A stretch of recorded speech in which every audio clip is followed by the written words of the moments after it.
অন্য এটা ডাঙৰ খবৰ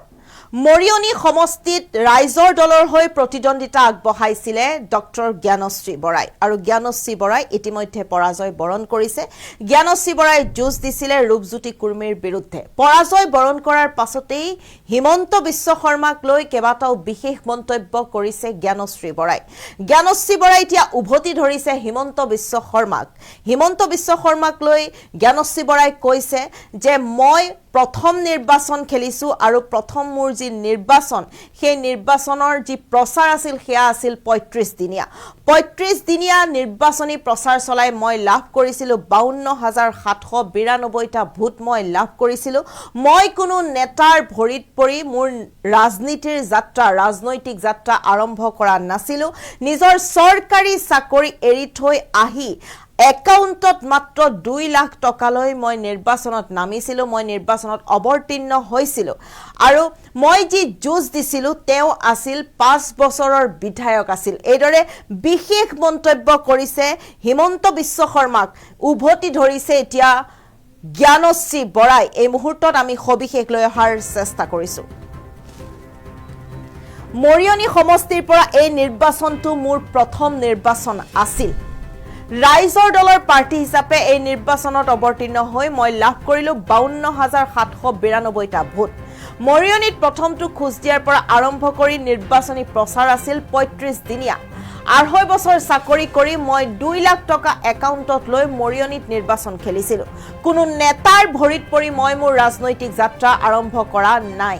আপুনি নিৰ্বাচন খেলিছিল দুটা কাৰ্যকাল প্ৰতিষ্ঠিত হৈ থকা দুবাৰৰ বিধায়ক এজনৰ বিৰুদ্ধে মই নিৰ্বাচনত অৱতীৰ্ণ হৈছিলো ৫ বাৰকৈ জয়ী হোৱা বিধায়কৰ বিৰুদ্ধে আমি জনাই যোৱাৰ চেষ্টা কৰিছো প্ৰতিগৰাকী দৰ্শকক মৰিয়নি সমষ্টিত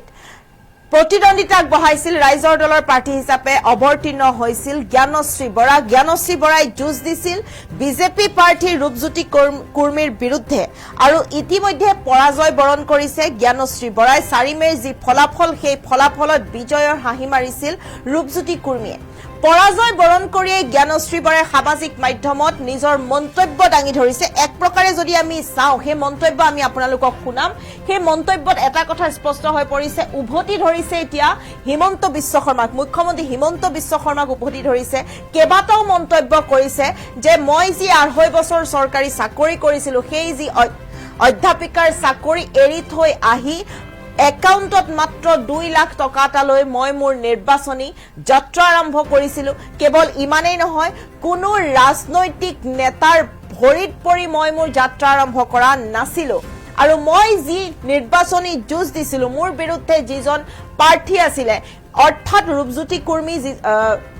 কুৰ্মীৰ কথা উল্লেখ কৰিছে যিজন প্ৰাৰ্থী আছিলে তেওঁ ৫ বাৰৰ বিধায়ক আছিলে এই মুহূৰ্তত আমি জনাই যোৱাৰ চেষ্টা কৰিছো প্ৰতিগৰাকী দৰ্শকক তেওঁৰ বিৰুদ্ধে মই যুঁজ দিছিলো কেবাটাও বিশেষ মন্তব্য কৰিছে এতিয়া জ্ঞানশ্ৰী বৰাই আৰু আপুনি যি নিৰ্বাচন খেলিছিল দুটা কাৰ্যকাল প্ৰতিষ্ঠিত হৈ থকা দুবাৰৰ বিধায়ক এজনৰ বিৰুদ্ধে কোনো নেতাৰ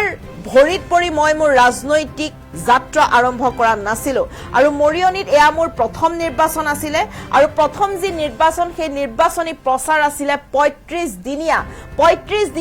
দিন মই নিৰ্বাচনী প্ৰচাৰ চলাইছিলো ৩৫ দিনত মই ৰাইজৰ মাজলৈ গৈছিলো আৰু ৩৫ দিনীয়া নিৰ্বাচনী প্ৰচাৰ চলাই মই লাভ কৰিছিলো ৫২৭৯২টা ভোট এক প্ৰকাৰে যদি আমি চাওঁ আমি যদি আপোনালোকক সেই মন্তব্য শুনাও সেই মন্তব্য শুনিলে আপোনালোকে এটা কথা স্পষ্ট হ'ব যে এতিয়া উভতি ধৰিছে মুখ্যমন্ত্ৰী হিমন্ত বিশ্ব শৰ্মাক উভতি ধৰিছে জ্ঞানশ্ৰী বৰাই মুখ্যমন্ত্ৰী হিমন্ত বিশ্ব শৰ্মাক লৈ কেবাটাও বিশেষ মন্তব্য কৰিছে জ্ঞানশ্ৰী বৰাই এই মুহূৰ্তত আমি প্ৰতিগৰাকী দৰ্শকক সবিশেষ জনাই যোৱাৰ চেষ্টা কৰিছো কি মন্তব্য কৰিছে জ্ঞানশ্ৰী বৰাই এই মুহূৰ্তত জনাই যোৱাৰ চেষ্টা কৰিছো আমি ভাষ্য শুনাবলৈ চেষ্টা কৰিছো নমস্কাৰ মই জ্ঞানশ্ৰী বৰা মই ডক্টৰ হিমন্ত বিশ্ব শৰ্মাদেৱক দুটামান কথা ক'বলৈ বিচাৰিছো প্ৰথমতে শুভেচ্ছা আপোনালোকে ৰাইজৰ সমৰ্থন লাভ কৰিছে আৰু চৰকাৰ গঠন কৰিবলৈ আগবাঢ়িছে গতিকে অনাগত দিনত ৰাইজৰ পক্ষত কামবোৰ কৰি যাব বুলি আশা ৰাখিছো দ্বিতীয়তে আপোনাক দুটামান কথা সোঁৱৰাই দিবলৈ বিচাৰিছো এইবাবে কাৰণ কালি আপোনাৰ প্ৰেছ মিটত আপুনি মোক তাচ্ছিল্য কৰি দুটামান কথা কোৱা দেখিবলৈ পালো এই নিৰ্বাচনটো মোৰ প্ৰথম নিৰ্বাচন আছিল মৰিয়নি সমষ্টিৰ পৰা ৰাইজৰ দলৰ আৰু বিৰোধী মিত্ৰজোঁটৰ সমৰ্থিত প্ৰাৰ্থী হিচাপে মই নিৰ্বাচনত অৱতীৰ্ণ হৈ লাভ কৰিলোঁ 52,792টা ভোট। নিৰ্বাচনী প্ৰচাৰ মোৰ প্ৰাৰ্থিত্ব প্ৰদানৰ পৰা মৰিয়নিত প্ৰথমটো খোজ দিয়াৰ পৰা আৰম্ভ কৰি 35 দিনীয়া আছিল। আৰু আপুনি প্ৰথম নিৰ্বাচন খেলিছিল 1996 চনত। আপুনি লাভ কৰিছিল 29,318টা ভোট। যদি সেই সময়ত আৰু আজিৰ দিনত মৰিয়নি সমষ্টিৰ তুলনা কৰি পাৰ্চেণ্টেজৰ হিচাপতো চাওঁ, তেতিয়াহ'লে সেই সময়ত আপুনি লাভ কৰিছিল 34% ভোট আৰু মই এইবাৰ লাভ কৰিলোঁ 39% ভোট। আপুনি যোৱাকালি এক্সিট পলৰ কথা কৈ মোক তাচ্ছিল্য কৰি দুটামান কথা কোৱা দেখিলোঁ। সেইবাবে এইখিনি কথা ক'বলৈ মই বাধ্য হ'লোঁ। প্ৰথম নিৰ্বাচন মই নিজেই মৰিয়নিত জন্ম লাভ কৰা নাই। মোৰ বংশ পৰিয়াল কোনো আত্মীয় স্বজন মৰিয়নিত নাথাকে। তাৰ পাছতো দলীয় সতীৰ্থ বিৰোধী মিত্ৰজোঁটৰ প্ৰতিটো দলৰ সদস্যসকলৰ কষ্ট আৰু ত্যাগৰ ফলত মই এই ভোট পাবলৈ সক্ষম হ'লোঁ মাত্ৰ 35টা দিনত। আপুনি সেই সময়ত যেতিয়া নিৰ্বাচনত প্ৰথমবাৰৰ বাবে অৱতীৰ্ণ হৈছিল, তেতিয়া আপুনি আছিল অসমৰ এজন অতি শক্তিশালী ৰাজনৈতিক নেতা। তাৰ আগত আপুনি কটন কলেজৰ 3বাৰকৈ সাধাৰণ সম্পাদক হৈছিল। আপুনি কংগ্ৰেছ কৰিছিল আৰু সেই সময়ৰ অসমৰ আটাইতকৈ শক্তিশালী নেতা মুখ্যমন্ত্ৰী হিতেশ্বৰ শইকীয়াদেৱৰ চৰণত পৰি আপুনি নিজৰ ৰাজনৈতিক যাত্ৰা আৰম্ভ কৰিছিল। আপুনি তাৰ আগত আলফাও কৰিছিল, আছু কৰিছিল, অসমৰ আটাইতকৈ ডাঙৰ শক্তিশালী ছাত্ৰ সংগঠন আছুৰ জৰিয়তে। আৰু সেই সময়ত আপুনি ধনবল বাহুবলেৰে শক্তিশালী হ'বলৈ আলফা কৰিও টকা খবৰ গোটাই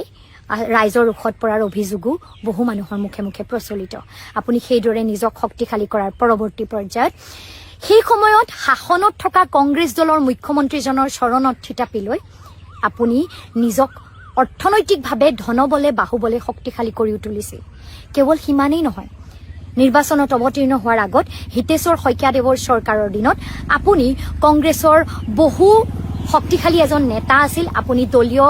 দায়িত্বতো আছিল, আপুনি যুৱ কংগ্ৰেছৰ বিভিন্ন দায়িত্বত আছিল আৰু সেই দায়িত্বৰ জৰিয়তে আপুনি যথেষ্ট শক্তিশালী অৰ্থবলেৰে বাহুবলেৰে শক্তিশালী এজন নেতা হিচাপে নিজকে প্ৰতিষ্ঠিত কৰি তুলিছিল। আৰু তাৰ পাছত আপুনি প্ৰথমটো নিৰ্বাচনত অৱতীৰ্ণ হৈ 34% ভোট লাভ কৰিছিল। মোৰ তেনেকুৱা কোনো অতীত নাই। মই গোৱালপাৰা মহাবিদ্যালয়ত চৰকাৰী চাকৰিত 2.5 বছৰ কাল পাৰ কৰাৰ পাছত একাউণ্টত মাত্ৰ 2 লাখ টকা লৈ মৰিয়নিত নিৰ্বাচনত অৱতীৰ্ণ হ'বলৈ আহিছিলোঁ। চৰকাৰত থকা দলৰ পৰা মই নিৰ্বাচন খেলা নাই। কোনো চৰকাৰী নেতাৰ ভৰিত পৰি মই মোৰ ৰাজনৈতিক যাত্ৰা আৰম্ভও কৰা নাই। ৰাইজৰ মাজত যি আদৰ্শৰ কথা কৈ ৰাইজৰ বাবে যিখিনি আচলতে কা আন্দোলন কৰিছিলোঁ, সেই কা আন্দোলনৰ পৰৱৰ্তী পৰ্যায়ত ৰাইজৰ মনৰ কথাবোৰ কৈ মই ৰাজনীতিলৈ আহিছোঁ। মোৰ মা দেউতাও ৰাজনীতিত নাই। মোৰ মূৰত কোনো চৰকাৰত থকা ডাঙৰ ব্যক্তিৰ আশীৰ্বাদো নাই। মোৰ ওচৰত অৰ্থনৈতিক ধনবল বাহুবল একো নাই। তাৰ পাছতো নিৰ্বাচনত অৱতীৰ্ণ হৈ মই এইখিনি ভোট লাভ কৰিছোঁ। আপুনি নিৰ্বাচন খেলিছিল মাত্ৰ 2টা কাৰ্যকাল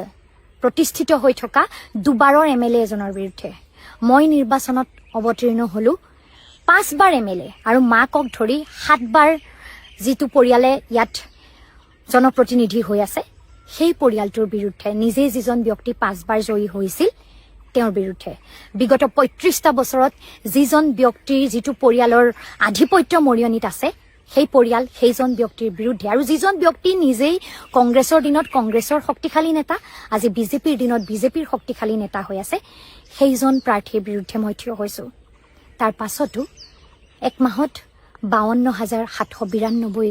জন ৰাইজৰ সমৰ্থন মই লাভ কৰিছোঁ। গতিকে এক্সিট পলৰ অপিনিয়নটো আপুনি মোক লৈ যিটো তাচ্ছিল্য কৰিলে, সেয়া ছেডিষ্টিক প্লেজাৰৰ বাদ দি একোৱেই নহয়। ৰাইজে মৰম দিছে, ভালপোৱা দিছে, খুব কম সময়তেই দিছে। মই ৰাজনীতিত একেবাৰেই নতুন। ৰাজনীতি শিকা নাই, শিকিবলৈ মোৰ বহুত বাকী আছে। এয়া প্ৰথমটো খোজহে। আমি ৰাইজৰ দল ৰাজনীতিত একেবাৰেই নতুন। এয়া আমাৰ আৰম্ভণিৰ খোজবোৰহে আমি দিবলৈ আৰম্ভ কৰিছোঁ। আৰু অনাগত দিনত ভুল শুদ্ধৰ মাজেৰে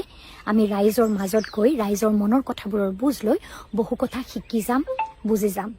আপোনালোক ৰাজনীতিত যথেষ্ট অভিজ্ঞ। শাসনত থকা দলৰ লগতেই থাকি থাকি সদায় শাসনত থাকি কাম কৰি যোৱাতেই অভিজ্ঞ কংগ্ৰেছৰ দিনত কংগ্ৰেছ বিজেপিৰ দিনত বিজেপি কৰি টকাৰে যিকোনো উপায়েৰে কিদৰে ৰাজনীতিৰ অংক ভোটৰ অংক কৰিব লাগে এইটোত আপোনাতকৈ সিদ্ধহস্ত মানুহ অসমৰ ৰাজনীতিত কোনো নাই তথাপিতো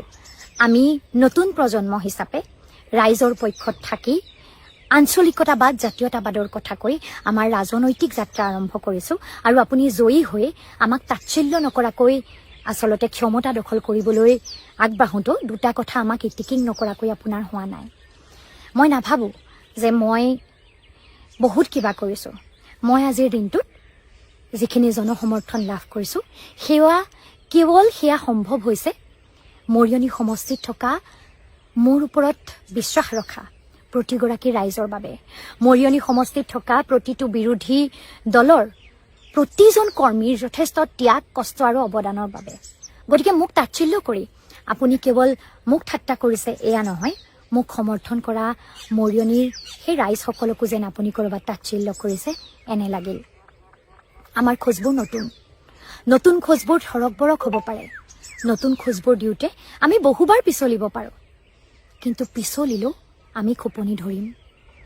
আমি আগুৱাই যাম এই আগুৱাই যাবৰ বাবে আমাক সুবিধাবাদৰ প্ৰশ্ৰয় ল'ব লগা হোৱা নাই আমি সুবিধাবাদৰ পক্ষত অৱস্থান গ্ৰহণ কৰা নাই আমি প্ৰত্যাহ্বানেৰে আৰম্ভ কৰিছোঁ আমি সমাজৰ শোষিত বঞ্চিতসকলৰ কাষত থিয় হৈ সমস্যাৰ কথাবোৰ ক'বলৈ আৰম্ভ কৰিছোঁ শাসনত থকা নেতাৰ ভৰিত পৰি আমি আমাৰ ৰাজনৈতিক যাত্ৰা আৰম্ভ কৰিব লগা হোৱা নাই